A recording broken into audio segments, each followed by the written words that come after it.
Mesdames, Messieurs, bonsoir et bienvenue dans ce journal. Investir pour les personnes dans la prospérité et la paix, c'est le thème du 4e sommet Europe-Afrique réuni du 2 au 3 avril prochain.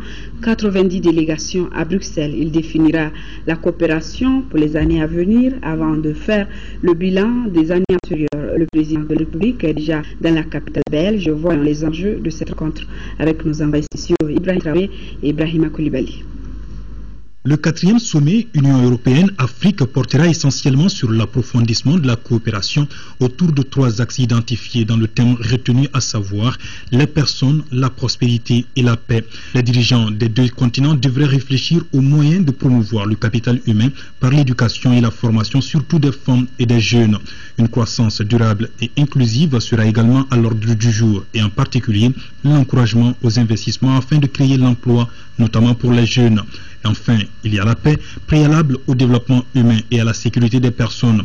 La coopération dans ce domaine entre les 2 continents a donné des résultats significatifs jusqu'ici dans un certain nombre de régions, notamment la Corne de l'Afrique et le Sahel. Les participants au sommet réfléchiront aux moyens de renforcer le soutien de l'UE aux capacités dont dispose l'Afrique pour gérer la sécurité sur le continent. Les attentes du président de la République, Ibrahim Boubacar Keïta, sont grandes. D'abord, le raffermissement de la relation entre l'Europe et l'Afrique, et pour ce qui concerne l'ensemble du continent, le raffermissement également des relations bilatérales entre mon pays et chacun des États qui composent l'Union européenne aujourd'hui. Mais au plan général, au plan global, je dirais également de Yamoussoukro, où s'est tenu le 44e sommet des pays de la CEDEAO, c'est la communauté des États d'Afrique de l'Ouest, qui également est en train aujourd'hui d'achever un montage singulier à travers des accords de partenariat économique avec l'Union européenne. C'est un qui va être franchi là, pour que l'Afrique soit vraiment présente de manière significative sur le marché mondial. Et je pense que les accords de partenariat sont assez importants pour que nos pays, à l'horizon très prochain, très proche, puissent également être vraiment des partenaires économiques dignes de ce nom. Et je pense que c'est là le ton du nouveau partenariat entre l'Afrique et l'Europe. Un partenariat véritable, mais pas en sens unique. L'échange des produits, l'échange des marchandises a toujours été le plus fécondant en matière d'échange entre nations, entre civilisations. C'est donc une nouvelle étape de la relation sud-nord. Et nous en félicitons. Le sommet de Bruxelles sera sûrement l'occasion d'approfondir tout cela de la plus belle des façons. Le président de la République est accompagné à Bruxelles de son groupe de plusieurs membres du gouvernement et d'opérateurs économiques. Le chef de l'État fera d'abord sa première sortie au 5e forum des UE-Afrique qui s'est ouvert ce lundi dans la capitale belge. Ce forum, qui mobilise 500 participants, est une occasion pour les entreprises africaines et européennes de dialoguer et d'échanger leurs points de vue sur les relations commerciales et les investissements entre l'UE et l'Afrique. Le chef de l'État doit intervenir dans un panel consacré aux investissements et partenariats pour le travail productif de la jeunesse. Dans son agenda, Ibrahim Boubacar Keïta aura aussi des entretiens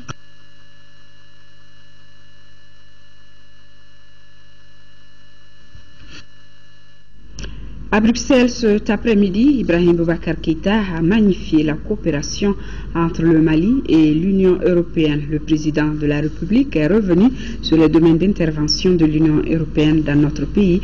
C'était au cours d'une interview accordée à nos envoyés spéciaux d'Embawan et Ndeye Sissoko. L'ancienneté des relations entre l'Union européenne et le Mali, jusqu'à la crise que nous avons déployée dans notre pays.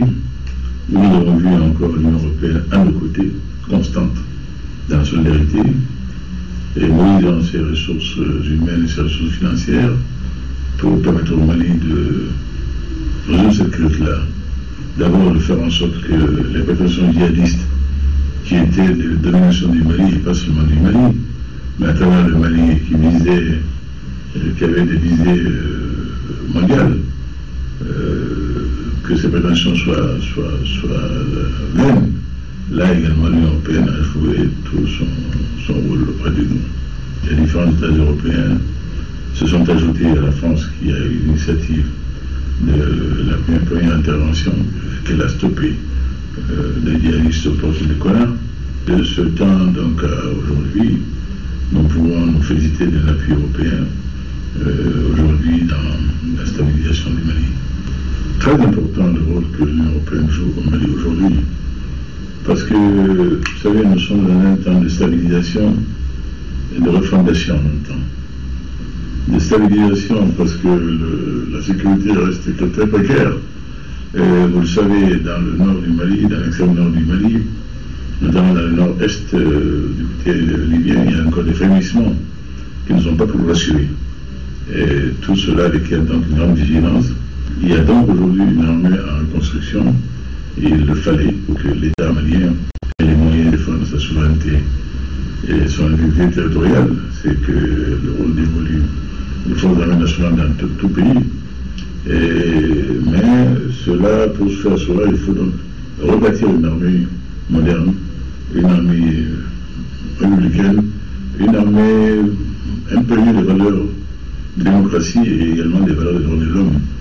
Et c'est dans cela encore que nous trouvons l'Union européenne à nos côtés, via UTM, European Union Training Mission, qui déjà nous a préparé à contribuer à la formation de 24 bataillons déjà, des bataillons désormais opérationnels qui sont réputés de très bonne qualité, et cela pour que la stabilisation du Mali soit faite également avec un effort malien soutenu et efficace. Mais j'ai oublié de dire également l'aide financière fabuleuse dont nous avons pu bénéficier via l'Europe. C'était la mobilisation en juin 2013 de près de 3 milliards 200 millions d'euros en appui au Mali.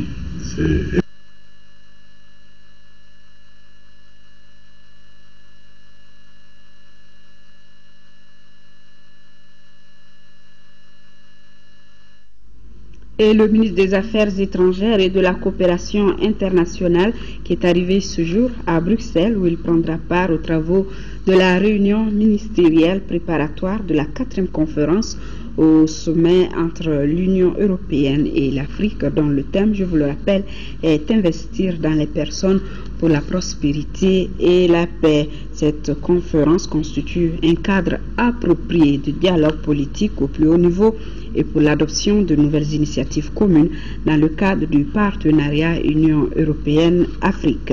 Et comme pour joindre l'acte à la parole, l'Union européenne vient d'investir près de 20 milliards de francs CFA pour l'aménagement de 2500 hectares de terres irriguées dans la zone office du Niger. Le Premier ministre a donné ce matin le coup d'envoi des travaux, un programme qui vise à accroître les rendements agricoles du Mali et du coup lutter contre l'insécurité alimentaire. Mohamed Diarra. Ce geste qui n'a duré que quelques secondes a une valeur incontestable puisqu'il concerne une somme fort impressionnante. Oui, près de 20 milliards de francs CFA. C'est la somme que l'Union européenne a décidé de débourser pour l'aménagement de 2500 hectares de terres irriguées dans la zone office du Niger. L'ouvrage que vous voyez derrière moi assure la mise en eau aujourd'hui de 2500 hectares, mais il peut assurer la mise en eau de 7500 hectares complémentaires. En plus de la cérémonie d'ouverture de la vanne, le chef de gouvernement a procédé au lancement des projets de reboisement dans la même zone. Cette opération qui concerne la mise en terre de 1000 plants va créer de l'emploi pour 300 jeunes et femmes. Avec ce gigantesque programme, c'est un nouvel espoir pour la population de la 4e région et même pour tout le Mali.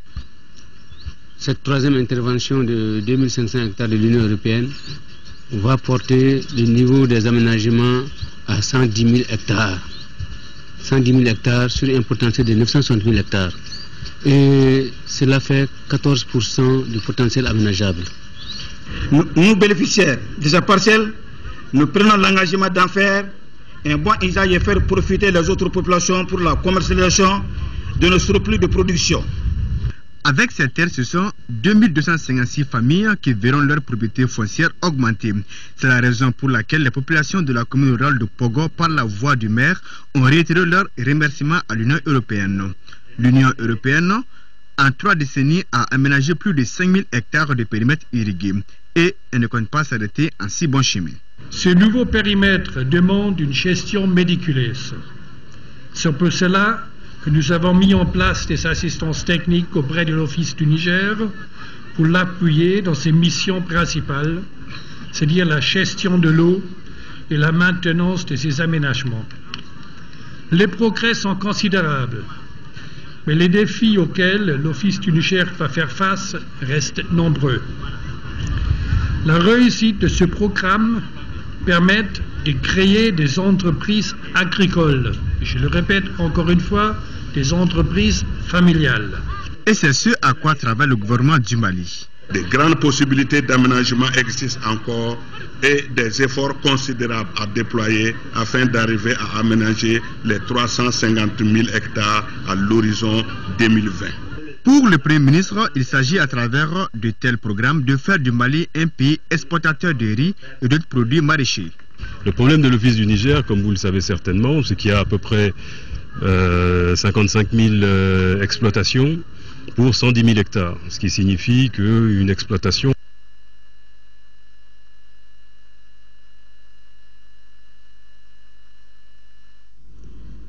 Toutes nos excuses pour ces quelques problèmes sonores que nous rencontrons au cours de ce journal. Le Premier ministre qui a aussi parlé des grands chantiers qui seront réalisés à l'Office du Niger dans le cadre du 11e fête.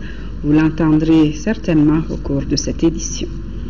Le ministre délégué auprès du ministre du Développement chargé de l'élevage, de la pêche et de la sécurité alimentaire, accompagné de cadres du département en charge du développement rural, a effectué une visite de travail à Djeddah au siège de la Banque islamique de développement. La délégation malienne a tenu une série de réunions avec le département de l'agriculture et du développement rural et le département pays de la BID, au cours desquels les deux parties ont revu l'état d'avancement des projets en cours de réalisation et ont discuté et approuvé les nouveaux projets prioritaires dans le secteur du développement rural dont le coût estimatif s'élève à environ 75 millions de dollars. 14 contrats pour une valeur marchande de plus d'1,436 milliard de francs. C'est le bilan partiel de la 8e édition de la Bourse nationale aux céréales. Cette édition a en outre enregistré une offre de vente de plus de 66 000 tonnes, toutes céréales confondues. Le compte-rendu de ORTM Ségou de Kambesila. À des zones déficitaires, la 8e édition de la Bourse nationale aux céréales a tenu ses promesses pour avoir permis de nouer des contacts entre vendeurs et acheteurs potentiels d'une part, et d'autre part pour avoir formalisé des contrats de vente. 14 contrats fermes pour une valeur marchande de plus d'1,436 milliard de francs CFA ont été signés. On avait amené plus de 66 000 tonnes de céréales, tout confondu. Et les contrats qui sont en cours, ça va jusqu'à 70 000 tonnes en cours. Une valeur de 12 milliards sur 11 milliards a été comme marché qui doit être conclu. La mise en relation directe entre l'offre et la demande a permis l'accessibilité des produits céréaliers à moindre coût. Par exemple, le kilogramme de riz a été cédé à 265 francs CFA rendu à Bamako et celui du mil sorgho à 185 francs CFA rendu à Gao. On a signé un contrat avec notre fournisseur de Ségou. Un contrat de 50 tonnes de petits mil, 40 tonnes de sorgho et 10 tonnes de maïs. Nous avons 10 centres de gestion post-récolte et commercialisation. Ces centres, aujourd'hui, qui ont près de 4000 tonnes de maïs.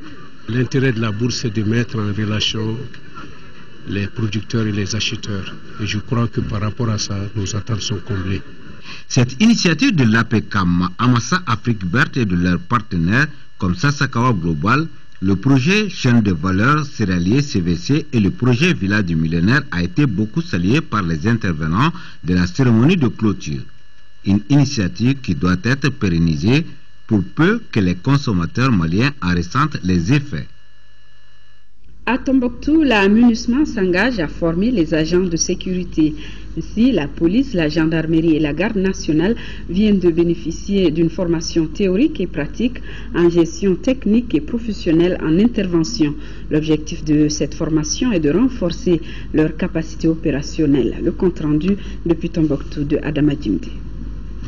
Ces hommes, 30 éléments constituent une force mixte, police, gendarmerie et garde nationale. Ils viennent de terminer une formation théorique et pratique de 2 semaines sur la gestion technique et professionnelle en intervention. Initié par la MINUSMA en collaboration avec la Direction générale de la police, l'exercice a pour but de renforcer la capacité opérationnelle des forces de maintien d'ordre sur le terrain. Une formation en GTPI est la preuve que les forces de sécurité sont en phase avec les réalités du moment. Plus que renforcer nos capacités, cette formation a renouvelé notre engagement à protéger partout et en toutes circonstances les personnes et leurs biens.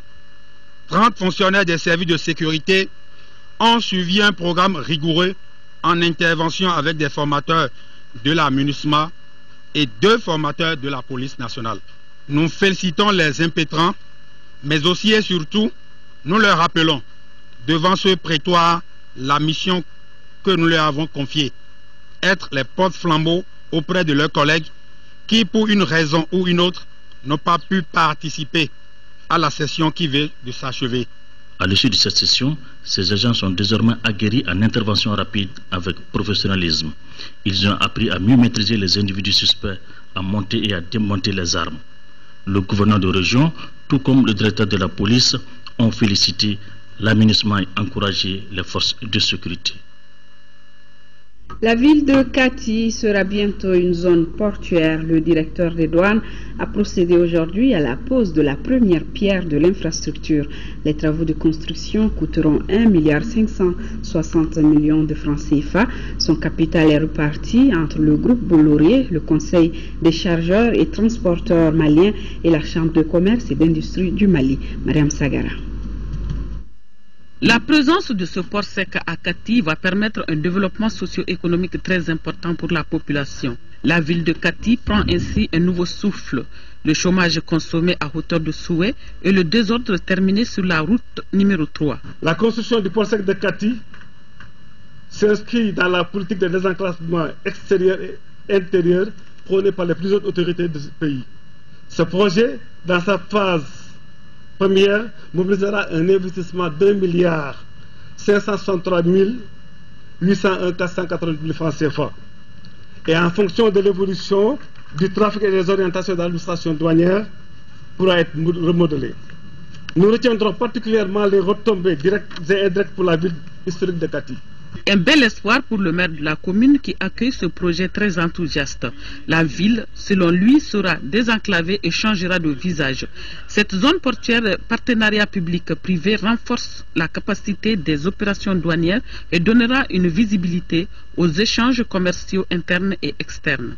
Depuis quelques années, la Direction générale des douanes a compris la nécessité de mettre en œuvre un partenariat fécond avec le milieu des affaires et l'a intégré dans sa vision pour la mise en œuvre de la douane du XXIe siècle. En effet, la construction de ce terminal procure un double avantage pour notre pays.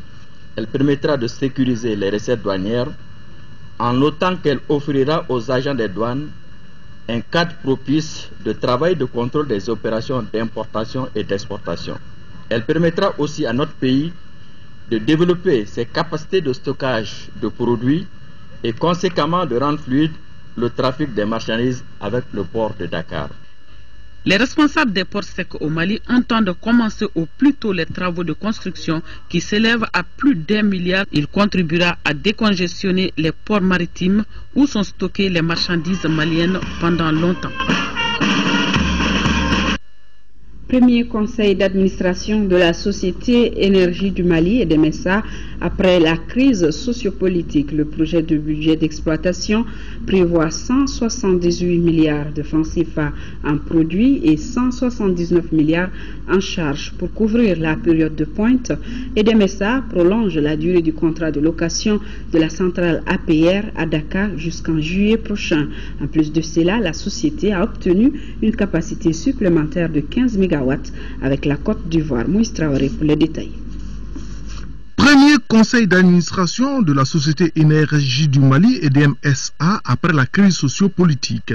Le contexte est également caractérisé par la reprise de 7 centres du Nord. S'agissant maintenant de l'exercice 2014, le projet de budget d'exploitation qui vous est soumis fait ressortir une situation financière équilibrée avec un résultat prévisionnel négatif de 298 millions de francs CFA pour un total de produit de 178 millions et en charge 179 milliards respectivement.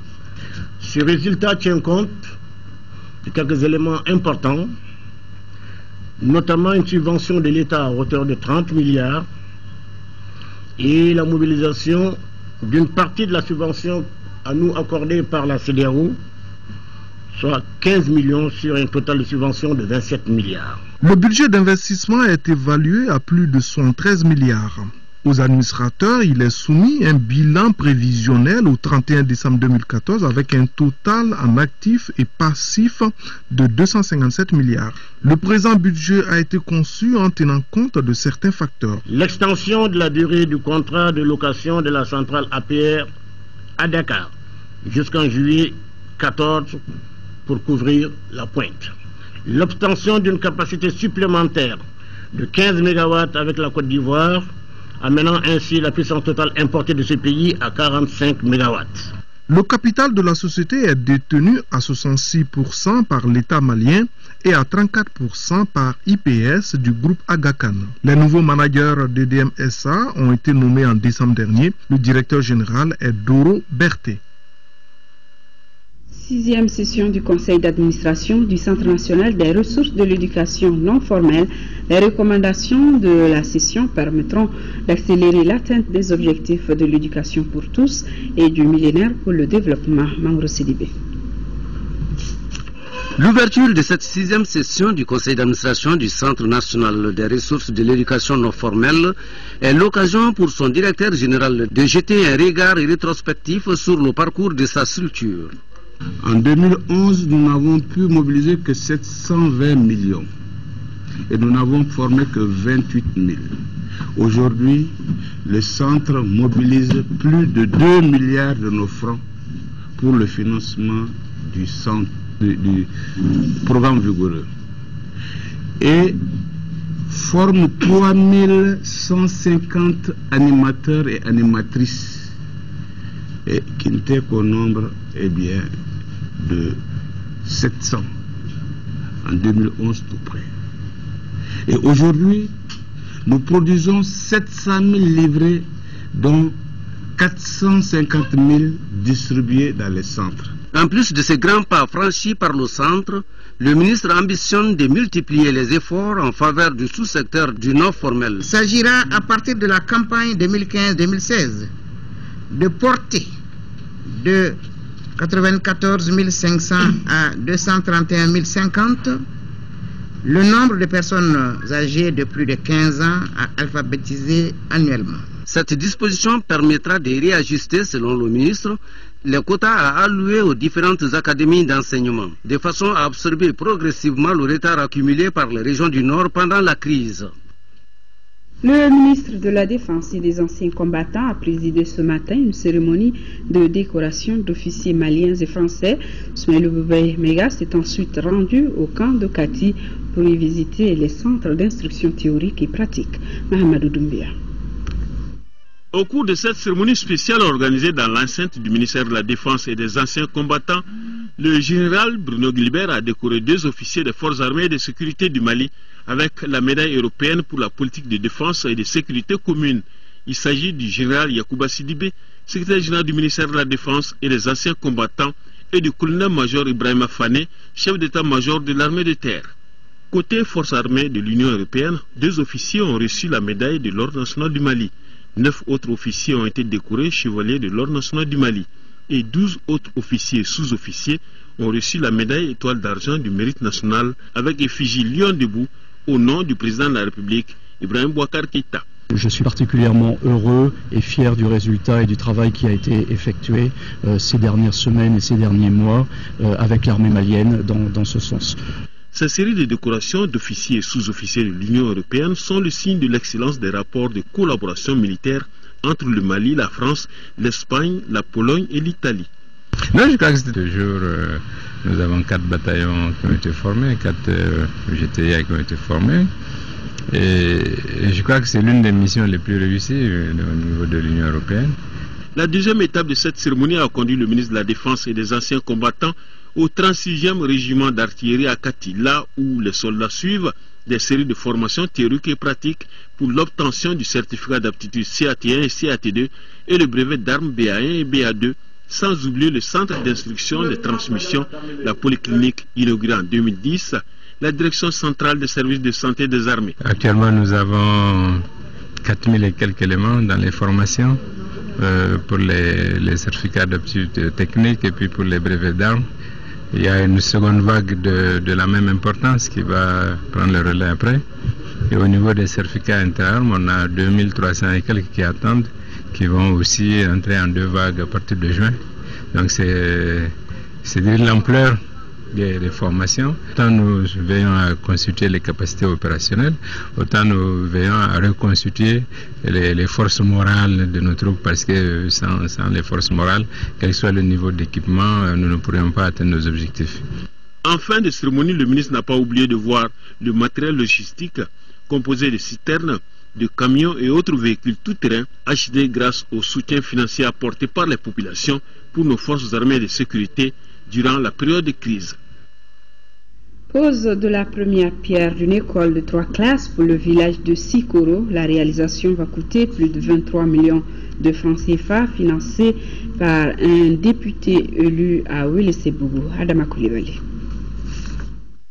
Le village de Sikoro, à quelques kilomètres de Ouéléssébougou, avait reçu du beau monde ce dimanche. Bourama Traoré, député RPM, va construire une école de 3 classes avec leur équipement.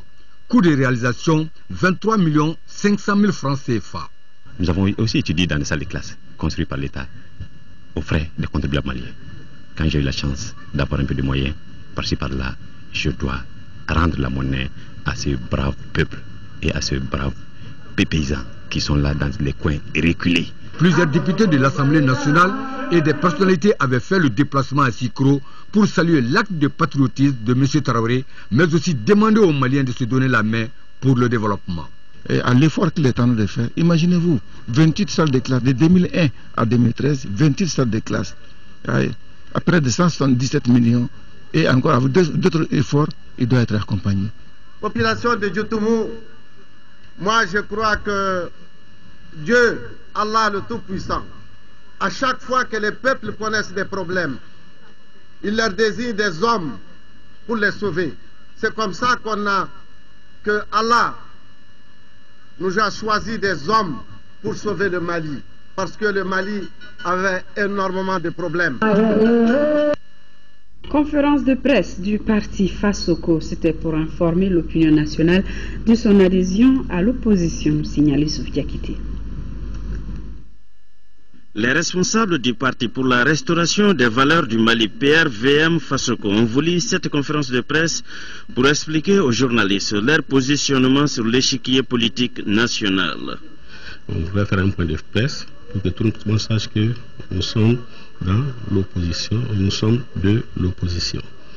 Raison pour laquelle nous avons fait une déclaration solennelle d'appartenance à l'opposition. Nous disons que nous allons faire une opposition qui va dans le sens du bien-être de la population malienne. On a l'opposition pour pouvoir contrôler l'action gouvernementale. Dans cette dynamique, le parti se veut une opposition constructive, une façon pour lui de contribuer au rayonnement sociopolitique et économique du pays. Fin des activités de lancement du réseau des organisations pour une citoyenneté participative. 2 jours durant, ces membres ont échangé sur plusieurs sujets relatifs au rapport citoyen, paix, démocratie et développement local. Le compte rendu de Abdrahman Mega. L'importance de la paix et la cohésion sociale dans le développement d'un pays, la place et le rôle des femmes et des jeunes dans la consolidation de la démocratie et l'état de droit. Ce sont là quelques thèmes débattus par les participants à ces activités de lancement du réseau des organisations pour une citoyenneté participative. Un réseau à travers lequel les femmes et les jeunes sont appelés à conjuguer leurs efforts tout en apportant leur contribution à l'essor économique du pays. Une contribution qui, selon la présidente du réseau, passe par la création d'un nouveau type de citoyens au Mali. En parlant des élections que nous venons de définir, nous avons vu ce qui s'est passé. Le citoyen qui ne sait pas comment il doit exercer ce devoir, pourquoi il l'exerce. Donc il faut un travail de fond pour que ce citoyen sache il doit choisir. Il doit choisir volontairement, librement, sans contrainte. Autre activité non moins importante ayant marqué ces journées de lancement, c'est la foire exposition. Cet espace a en 2 jours permis aux différentes associations de femmes et de jeunes de se faire connaître à travers leurs produits. En plus de cette exposition, des jeux concours sur le Mali et ses institutions ont mis en prise des jeunes scolaires issus des 8 quartiers de la commune 5 du district de Bamako. D'hier à aujourd'hui, les femmes étaient là dans la foire. La foire, ils n'ont pas importé, ils n'ont pas exporté. Tout ce qu'elles ont pris, c'est avec leurs mains. Donc, nous allons montrer à tout le monde que les femmes peuvent être autonomes sans tendre la main. Cette satisfaction est également partagée par les autorités politiques et administratives. Au cours de leurs interventions, celles-ci ont salué les membres du réseau pour cette initiative salvatrice qui, selon elles, permettra aux femmes d'être désormais autonomes pour accompagner leurs maris dans la gestion du foyer. La présidente du réseau qui s'appelle Madame Katile et non Madame Qualité. La nouvelle instance dirigeante de la Fondation malienne pour l'entraide et le développement Maliko est composée de 17 membres. Le bureau, qui vient d'être mis en place à la faveur d'une assemblée générale, est dirigé par Mahamadou Savan. Il entend poursuivre avec ses actions de solidarité et développer des stratégies pour mobiliser plus de ressources. Agalia Gagissa. C'est un bureau de 17 membres qui a désormais les destinées de la Fondation malienne pour l'entraide et le développement FEMED Maliko. Mahamadou Sissavané se succède à lui-même pour un mandat de 3 ans. Il est assisté de 3 vice-présidents dont une femme, un coordinateur, un trésorier et 11 autres membres. On a soigné au moins 1000 personnes à Nioro et on a opéré encore 1200 personnes à Nioro. Inch'Allah, on va faire beaucoup de choses comme ça et Mali a besoin de l'eau partout. On va faire des forages. On va réfléchir tous ensemble au niveau du bureau pour voir quelle stratégie on va mettre sur pied parce que oui, ça prend une mobilisation de ressources, ça prend de généreux donateurs. C'est sûr, c'est contribuer au développement de tous les Maliens. Donc comme le nom l'indique, c'est Maliko, donc tout le monde ensemble, tous les Maliens ensemble pour un meilleur développement du pays. La fondation créée il y a une année se fixe comme mission principale l'assistance aux couches les plus vulnérables, d'où le slogan « Ensemble pour un Mali développé, généreux et digne ». Plusieurs leaders religieux ont pris part à la cérémonie d'investiture de ce bureau. Lutte contre la malnutrition aiguë dans la région de Sikasso. Le projet Nutrition Wash Damuniwasa a lancé ses activités ce lundi. Il a comme ambassadeur de bonne volonté pour cette campagne l'artiste Sikassoa Abdoulaye Diabaté. Compte rendu Sekou Konaté. La région de Sikasso est la plus productive agricole au Mali.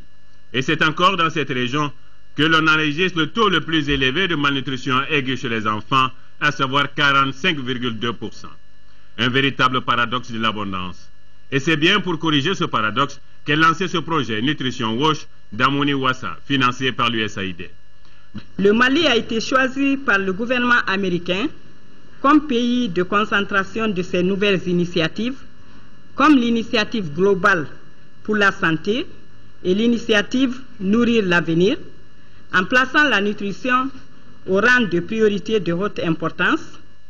Le projet qui couvrira 3 districts sanitaires de la région de Sikasso, à savoir Kinya, Kadiolo et Kouchala, sera mis en œuvre par l'ONG ASDA. Il coûtera plus de 700 millions de francs CFA.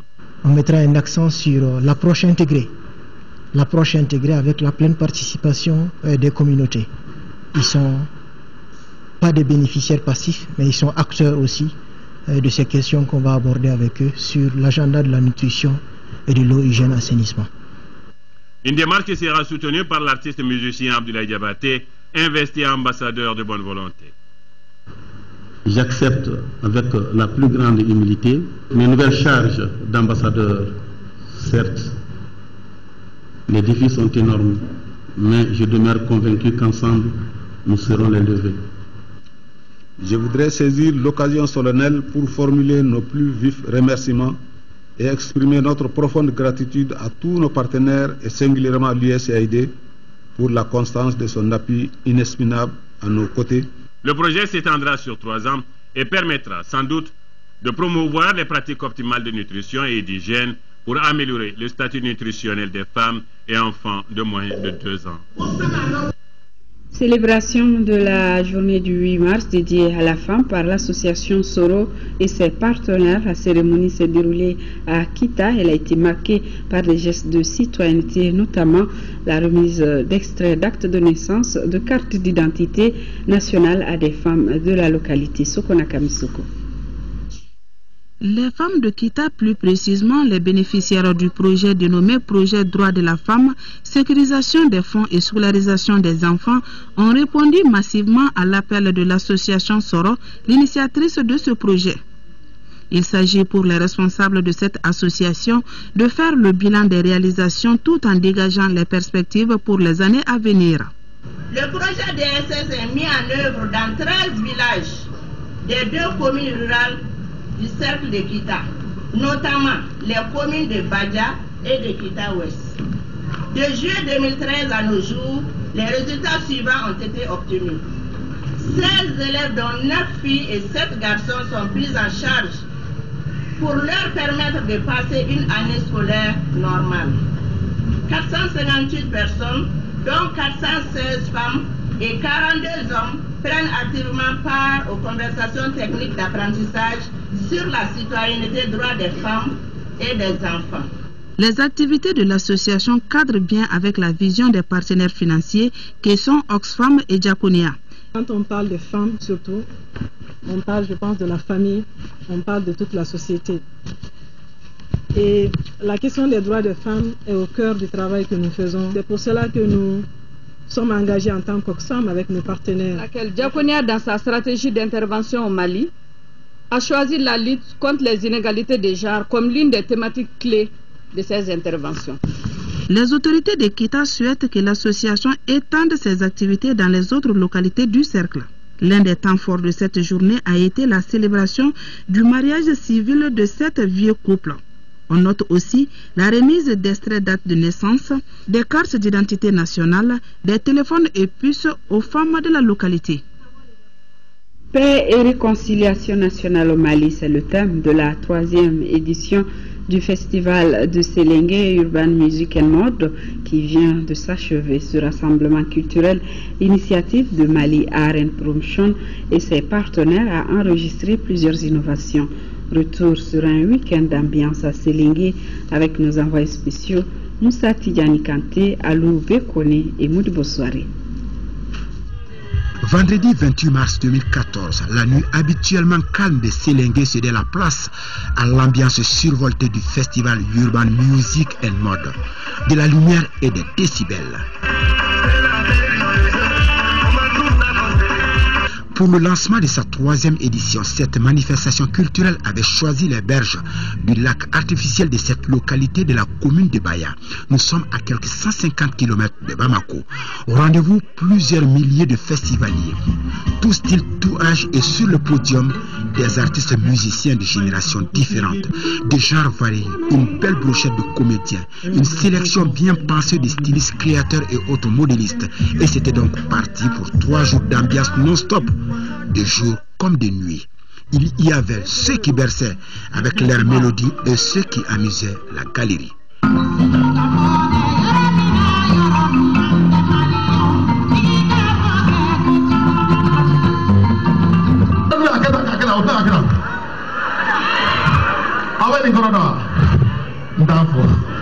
Paix et réconciliation nationale au Mali, voilà le thème choisi par les organisateurs. Un thème, disons, un message martelé tout au long de ces festivals et dans tous ces compartiments. Un refrain entendu au cours des conférences animées par d'éminentes personnalités. Chanté sur les 2 scènes principales de la musique. Dansé au niveau de la discothèque en plein air qui brillait de 1000 feux. Affiché au niveau des quelques dizaines de stands et exprimé au cours des défilés de mode. Je suis ici au festival de Séléngué pour honorer la culture africaine. C'est la toute première fois que je présente une collection faite de matières africaines. C'est une bonne initiative pour la jeunesse. Et puis ça met en valeur la culture de Séléngué aussi. Franchement, je trouve que c'est un festival qui est à la hauteur. Et à partir du moment où on a dédié cette soirée à la réconciliation nationale et à la paix, franchement, les initiateurs ont fait de très beau travail. Urban Music and Mode, un festival pour célébrer l'art et la culture malienne avec un objectif de promotion touristique. Voilà qui mettait dans le programme de cet événement des randonnées en pirogue sur le fleuve Sankarani. Déjà la 3e édition, et déjà on parle de consécration pour le festival Urban Music and Mode qui a réussi cette prouesse de regrouper sur le même podium une trentaine d'artistes nationaux et étrangers, parmi lesquels de grandes figures de la musique africaine de toutes tendances confondues.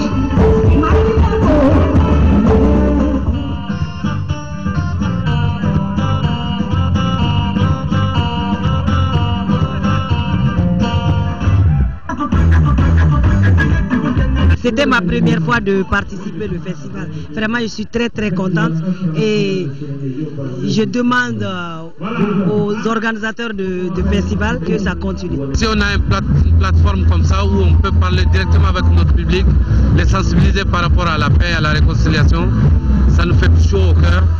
Après ce concert, après ce grand festival, partager la bonne nouvelle au monde entier, que le Mali est de retour parmi les nations fortes d'Afrique.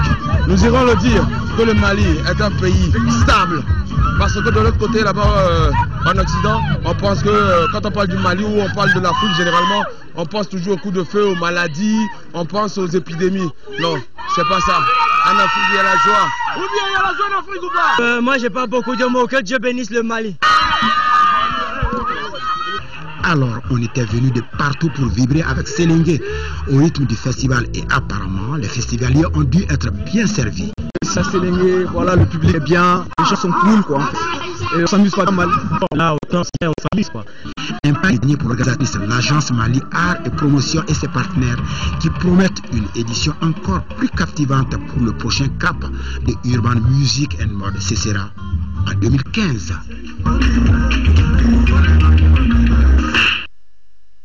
Et sport athlétisme, le traditionnel meeting d'athlétisme de sang a pris fin hier dans la cité du Santoro Carantella. Cette 23e édition a enregistré une participation record. Le tournoi a été remporté par l'USFAS. Le compte rendu de notre envoyé spécial Isaac Tienou. Le traditionnel meeting de sang a vécu. Pour cette 23e édition, toutes les ligues et clubs affiliés à la Fédération malienne d'athlétisme ont répondu à l'appel. Devenue une véritable fête sportive, 13 disciplines de course et de concours ont été retenues par la direction technique. En cas de jours de compétition, les athlètes ont rivalisé d'ardeur. Au bout, l'USFAS occupe le match du podium avec 1410 points.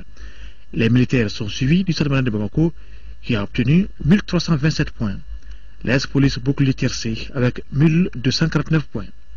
L'US 100 est la première équipe régionale. L'équipe de 100 a occupé la 6e place. Les autorités présentes à cette édition se disent satisfaites. Ça a reçu beaucoup d'athlètes. Et on a vu sur le plan qualité, la performance qu'on a reçue, notamment sur les lancers de javelot. Donc tout ce fait que vraiment c'est ce meeting de ça. Sur l'aspect sportif, alors moi je peux retenir la paix, l'amitié. Les autorités aujourd'hui cherchent justement cette réconciliation qui fait que tout le Mali parle le même langage. Alors nous pensons que le sport joue un rôle important dans la recherche des voies et moyens pour justement aller vers cette réconciliation. Nous savons qu'au niveau de notre département, nous mettons un accent particulier sur justement le développement du sport de Mali. Et ça correspond justement à cette expérience. Sur le plan organisationnel, il faut dire que 100 a réussi son pari. Et la chronique santé du jour qui s'intéresse à l'accueil et à l'orientation dans les structures de santé. Pour en parler, Focus Santé s'est intéressé au cas de l'hôpital Gabriel Touré au 3e niveau de la pyramide et très fréquenté en raison de sa situation géographique. Nous voyons Focus Santé avec Aruna Diara et Tchessira Dambélé.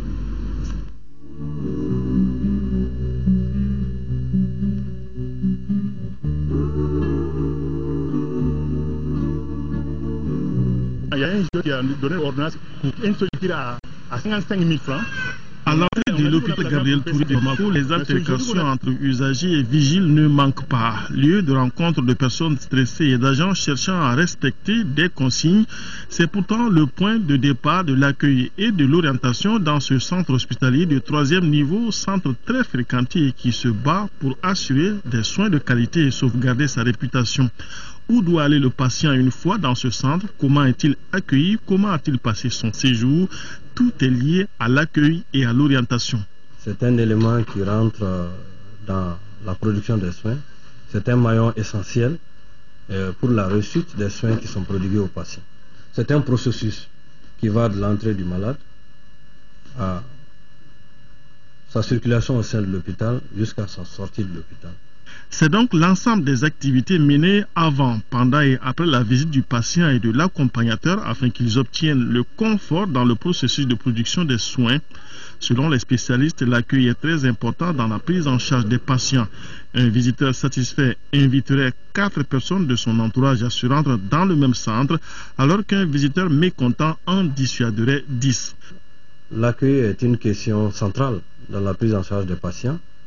Et sa réussite est garantie par l'implication de tous et à tous les niveaux. Et donc vous aviez effectivement un personnel dédié à cela, qui est au niveau du bureau des entrées et au niveau du service des urgences. Mais vous aviez l'ensemble du personnel qui est impliqué pour pouvoir accueillir le malade et l'orienter afin qu'il puisse avoir satisfaction par rapport aux prestations demandées. 2 principaux points d'entrée à l'hôpital Gabriel Touré, le bureau des entrées d'une part et le service d'accueil des urgences de l'autre côté, où des mesures sont prises également pour accueillir et orienter les patients. La zone tri, en fait, c'est une zone, au niveau de cette zone-là, c'est là le patient il est reçu. Il est reçu toujours par un binôme médecin-infirmier. L'infirmier, son rôle principal consistera à paramétrer le patient. Et le médecin qui est là va s'occuper de classer le patient, de catégoriser le patient. Parce que chez nous, aux urgences, il y a une certaine catégorisation des patients qui s'est faite. Et c'est à travers cette catégorisation que le patient va secondairement être fléché, va être orienté, savoir dans quel secteur il va se retrouver. Et ceci en fonction de sa pathologie, en fonction de la gravité de sa pathologie. Les griefs des patients et des accompagnateurs ne manquent pas contre les établissements sanitaires en général. Peu de respect, attention différenciée pour les patients, non-sécurisation des biens, paiement de surplus de frais, mauvaises conditions d'hygiène. À Gabriel Touré, le corps enseignant de son côté réclame courtoisie, patience de la part du patient qui ne sait pas souvent où aller avec son mal. Très souvent, qu'est-ce qu'on voit? Des patients qui présentent souvent un simple palu vont chanter les 2 autres structures pour se retrouver aux urgences. Il nous est difficile de dire non monsieur, il faut retourner chez vous, vous devrez aller dans un SESCOM. Nous sommes obligés, au regard de la loi hospitalière, de l'admettre en nous disant que ce patient il occupe la place qui devrait être occupée par un patient plus grave que lui. L'accueil et l'orientation dans les établissements hospitaliers auraient un poids de 50% dans la guérison du patient. Le reste dépend des normes professionnelles et de leur application.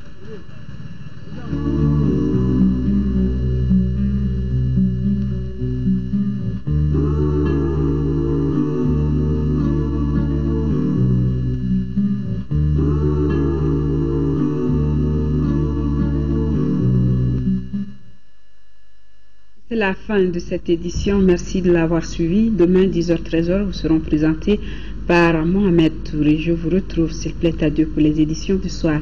Excellente nuit à tous.